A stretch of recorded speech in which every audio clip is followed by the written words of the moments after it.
Hi there, thanks for watching my video, and this is my first video and I am going to be starting a perfume channel, and I'm going to start with my perfume that's been my favorite for a really long time, and this is Hypnotic Poison by Christian Dior. So just to tell you some facts about the perfume, so this perfume is a warm vanilla sensual perfume. It came out in the late 90s. And the nose behind it is Annick Menardo. And she is female, which is great. I like to see more females in perfumery. And as well as what she's known for mostly is Acqua di Gio, the original by Giorgio Armani, and Hypnos by Lancôme. So the top notes of Hypnotic Poison are apricot, plum, and coconut. Middle notes are tuberose, jasmine, lily of the valley, rose, Brazilian cedarwood, and caraway. Base notes are sandalwood, vanilla, almond, musk, and cinnamon. And for what the longevity of this depends on your skin, but the one that I have is Eau de Toilette. I believe the Eau de Parfum has been discontinued, as well as their bath products, which is a shame because I've actually used a lot of their body products in combination with the perfume, and the lasting power helped significantly.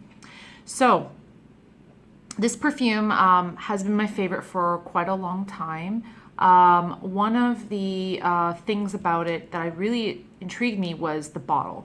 The bottle is quite beautiful. It looks like a poison apple, something out of Snow White, and also just the actual scent of it. So I'm going to have a little spray card right here, and I'm going to spray it on a spray card because that seems to be the way it smells when it's not being worn on the skin. And I will also spray it on my wrist as well, so I could tell you what I think about it. I already know exactly what it smells like, but I'm just gonna tell you literally as my nose hits my wrist and the paper what it smells like. So first we're going to spray the paper. Just to tell you quickly as this is drying, this can retail, you can get it at Sephora. It's $76 for the 30 ml. $99 for 50 ml, and $142 for the 100 ml. And these are in Canadian dollars, so it depends where you are. Okay, so as soon as I sprayed it, I'm definitely getting, the first thing I'm getting is like a peppery note to it. I definitely smell apricot and slight tuberose. So that's the spray, and I'm about a foot away from it, so I'm gonna smell it now. So I still really like this, and I'm going to be honest with you. I have been wearing this perfume, like I was too young at a time to wear it, but I wore it anyway. I was around 14 years old, and I went into Hudson's Bay and I smelled this, and I really, really loved it. And then a couple years later, my first job, my first paycheck, I bought one. And it's definitely changed. Either that, or I remember it smelling differently because I was a teenager. This was a number of years ago. But the first smell that I smell more than anything is definitely vanilla. And it does smell like root beer and Dr. Pepper. And a lot of people I've heard say that. And I think the reason why is because of the sandalwood, and also some of the vanilla and the almond as well. I don't really smell the tuberose or the florals in general. If I did, I don't think I'd like it as much. Gonna be straight up, since this is my first video, I'm not a huge floral fan. And if there are florals in it, I tend to be quite picky. So this has definitely a peppery smell to it. You do smell slight coconut, but if you're not into like the florals, then it'll be fine. It does not really smell like tuberose, and tuberose has such a strong scent on its own. But definitely more the cedarwood and the caraway come out as well as the cinnamon. So it has a pepperiness to it, a spice to it, and that's why, and it smells like root beer, as well as the combination of the vanilla and the coconut and the plum, which are very sweet, as well as the apricot. So projection is really not that bad at all. I did own the Eau de Parfum and I found it to be better. If you're wondering what my tattoo is, it is of Lilu's character in Fifth Element. That was played by Mila Jovovich, and I believe Mila Jovovich actually was the first model in the ad for this perfume because it looked like her. Okay, so I have it on my wrist now. It's got not too much of a high oil concentration.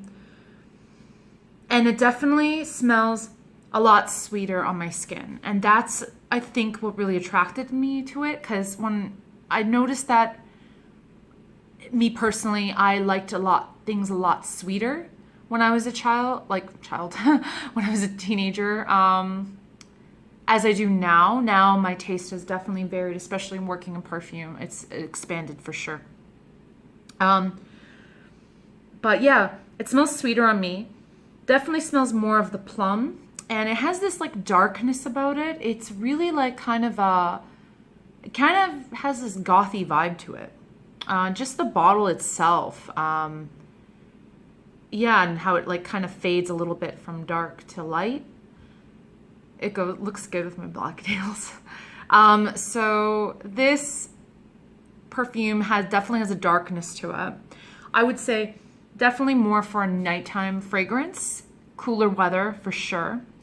The longevity of the eau de toilette is not too bad, to be honest with you. It's just a shame because the body products, when you use it in conjunction with the perfume, the lasting power is really, really good. And I have been known to wear this perfume and became my signature scent for a very long time. So it is one perfume that people definitely associate me with, and it can become your signature scent, and I've heard a lot of people say that it has been for years. But the projection on it is not bad. I would say it definitely has been reformulated between like the mid-2000s to now, for sure. Absolutely. But I would say the projection is not too bad. Eau de toilette, it's all right. You probably will have to reapply it after a few hours, but it's just kind of a heavy, dark fragrance. If you like light and fresh kind of fragrances, I don't think you'd really enjoy this. But there have been a lot of people that have smelled this and they say it smells really amazing, and they're not even into those kind of notes. And myself, I'm not into tuberose or jasmine, definitely not lily of the valley. But this perfume, I still wear it for nostalgia, and I definitely like to wear this when I'm wearing all black, heels, smoky eyes, hair slicked back in like a neat ponytail, like sharp contour makeup, that kind of thing. That's how I feel when I'm dressed like that. This is my go-to perfume. But it used to be something I used to wear every single time I'd go out to a concert, bar, house party, whatever. So yeah, but this fragrance will always be in my collection. I noticed for sure that after a few years, if you've had this for more than 3 years, the scent does change. I noticed that a lot with a lot of Dior perfumes, but that's just my opinion. Of course, it depends how you store these perfumes and whatnot.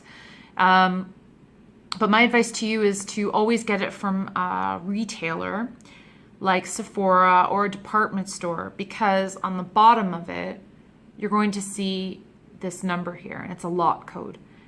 Sorry if my camera isn't focusing. So this lot code, you can put it in Cosmetic Calculator, and then you'll be able to see what it is. And they have all the brands there listed for you. So I definitely recommend that you do that. And thank you for watching, and I hope you stay tuned for my next video. I will be reviewing Gucci Rush Eau de Toilette. Have a good day. Bye.